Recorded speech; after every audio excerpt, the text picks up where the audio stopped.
मुल्क में गर्मी की शिदत में वाध सां गॾु अणएलानल लोड शेडिंग भी वधी वई। बिजली जो शॉर्टफॉल 4000 मेगावाट ताईं पहुची वियो।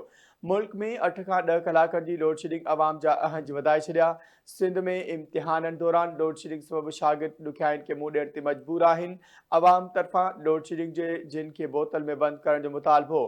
ख़बर सां शेयर करियो नाज़रीन। मुल्क में गर्मी की शिदत में वाध सां गॾु अणएलानल लोड शेडिंग भी वधी वई।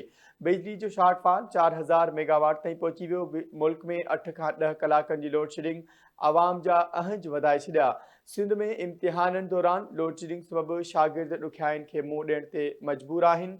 अवाम तरफ़ां लोड शेडिंग जे जिन खे बोतल में बंदि करण जो मुतालबो कयो वियो आहे। ख़बर शेयर करियो। मुल्क में गर्मी की शिदत में वाध सां गॾु अणएलानल लोड शेडिंग भी वधी वई।